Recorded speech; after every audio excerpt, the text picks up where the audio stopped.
we're not as tough as.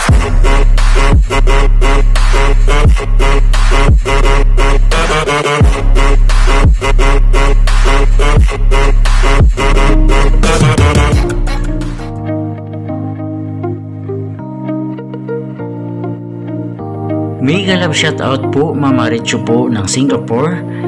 Thank you so much ma'am. Nung andito ka sa Pilipinas, marami po kami napuntahan dahil po sa iyo. Dahil sinama niyo po kami sa Hadrid Islands at hindi lang po doon, marami pa talaga.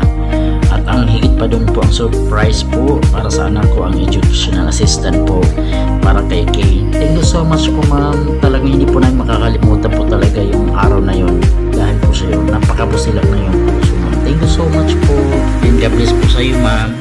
Para kay Wells TV po, sobrang pasasalamat po namin talaga sa iyo ma'am. Thank you so much. Narito po kami pasasalamat.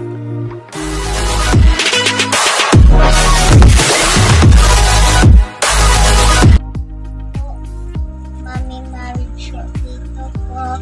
God bless you and I love you po. Pati rin po si Balong. And thank you po for this. Salamat po Mama Richo. Ingat po kayo palagi sa pagbabalik ng Singapore. Itong 2023 mo na vacation, babaunin po namin ito ang kaligayahan namin para sa iyo sa pamilya ko. Thank you so much kasi lubos pong aking pasasalamat po Mama Richo sa iyo, sa educational assistant po para kay Kay. Thank you so much po talaga. Napakabusilak ng iyong kalooban. Napakabait ng tao talaga. Kaya hindi ko maiwasan na hindi maluha kasi nga unexpected po ito na sa pag-alis mo kinabukasan meron pa pala pahabol para sa anak ko. Thank you so much ma'am. Na-deposit po namin ito sa savings namin po sa BPI. Ayan, thank you so much po ma'am. Salamat po talang marami talaga. Pagpalain po kayo ni Lord. Mag-ingat po kayo palagi dyan sa Singapore na sa ganitong kaparaanan po talaga nagkita-kita tayo, nagbakasyon ka at saka nakausap ka namin personal. Sobrang gift na po sa amin yan. Thank you so much po and we love you so much po Mama Richo. God bless po.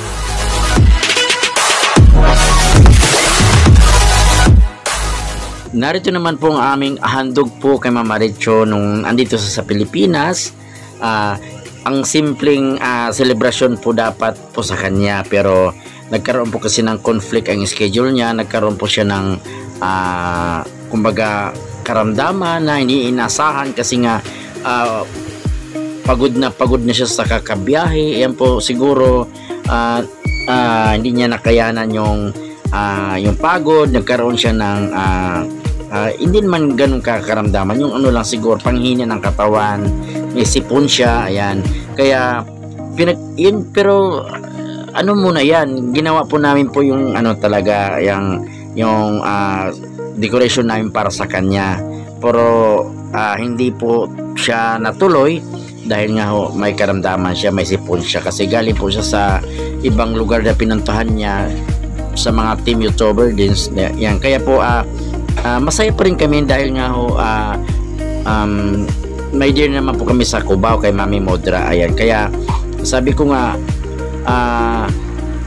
mamaya na lang tayo magkita sa Cubao kasi wag mo nang pilitin yung katawan mo dahil nga may sipon ka at saka iba ang pakiramdam. Magpahinga ka muna kasi overnight yata siya sa isang YouTubers din na pinuntahan niya.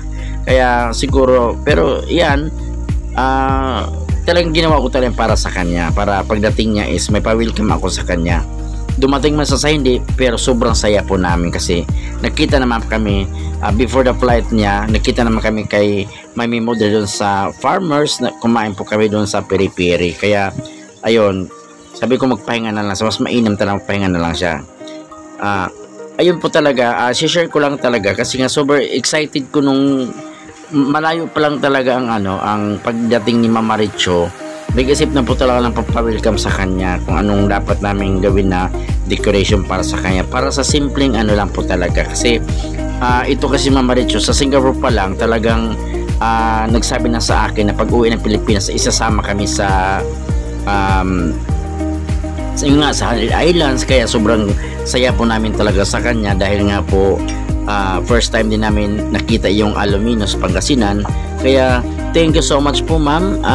Bukod doon, dami mga memories po talaga na ang aming hindi malilimutan dahil nga siyempre po talagang napaka thank you po namin doon sa mga araw na yun dahil kung tutuusin nga talaga yung pagsama namin doon sa Alaminos, napakamalaking ano na po yun, rewards para sa amin. Kaya thank you so much sa inyo ma'am. Mag-ingat kayo palagi, at saka yung sa anak ko din, kay yung education assistant na binigay mo kay Kay, thank you so much po ma'am. Wala talaga masabi sa iyo, kaya dapat sana i-quiet ko ito, hindi ko sasabihin sa iba, pero hindi pwede kasi kailangan mo talaga din marinig yung pasasalamat namin para sa iyo. Thank you so much ma'am, and God bless you po sa lahat po talaga. So kung hindi ka man nakarating dito sa pamamahay namin sa Paco, baka sa sunod na balik mo po makapunta ka na ng Cavite, para mas malaki-laki naman doon yung space. Dito kasi sa Paco, Manila, medyo maliit lang po talaga yung space, kaya 2 to 3, 4 lang yung tao dito na pwede magkasya sa aming tahanan dito sa apartment namin sa Paco. Pero ang saya po namin. Ayan yung finished product ng aming ginawa na decoration para kay Mama Richo. Ayan, tapos nakaluto na rin po kami ng kumbaga yung pagsasaluhan namin ng mga pagkain na dyan. Ayan po, sa simpleng celebration po. Kaya ganun din po, kasi kung halimbawa man natuloy si Mama Richo sa pamamahay namin, wala din po si Lovely kasi wala maiwan ng lola niya, yung mother niya, wala maiwan magbantay. Tapos si Ma'am Celine din, kakabalik lang sa kanyang amo. Ramdam ko naman na nahihiya pa siya magpaalam. Yan po ang mga, kumbaga, mga valid po lahat po talagang reason. Si Mama Richo naman, may sipon at saka masakit ang katawan, kaya may naiginan Mama Richo pahinga para pagdating ng hapon magkita-kita kami sa Cubao kay Mami Modra po. Ayan po, thank you so much po Mama Richo. See you soon, magpagaling po talaga kayo, maayos po dyan. At saka maraming salamat kasi talagang ang dami natin memories po talaga. Kumbaga yung memories namin na yan maiiwan po sa aming isipan niya, lalo na si Kay na talagang napakasariwa pa ng kaisipan niya na hindi niya talaga malilimutan hanggang sa pagtandaan niya. Thank you so much po ma'am. Abangan niyo po ang aking vlog sa sunod. Full vlog na po namin yan po, na wala na pong cut talaga. Thank you.